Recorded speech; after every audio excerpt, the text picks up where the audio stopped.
to hide photo on Instagram without deleting. So all you have to do is to go here directly to your Instagram application here, right? Now, the next thing that you want to do is on the bottom part, you will see five different options there. You will see home page, a magnifying glass or search icon, plus icon, reels icon, and then profile icon. Tap on profile icon there and it will lead you here. Now, what you want to do is to go here to your posts. So here, as you can see, these are my posts.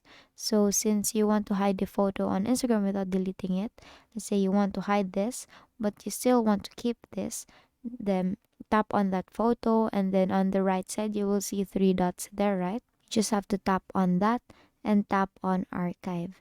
And as you can see, you go back here to your profile and that photo is already not there. So basically, if people will go to your profile, they will not also see those. But if you want to keep that photo, then on the upper right, you'll see three dash lines there. Tap on that and go to archive. Now, under archive, on the upper part, it's commonly set on stories archive, right?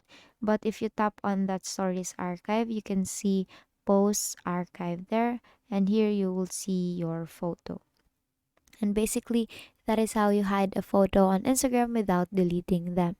And that is all for today. If this video helped you, please give us some thumbs up and subscribe to our YouTube channel to show your support. Thank you for watching.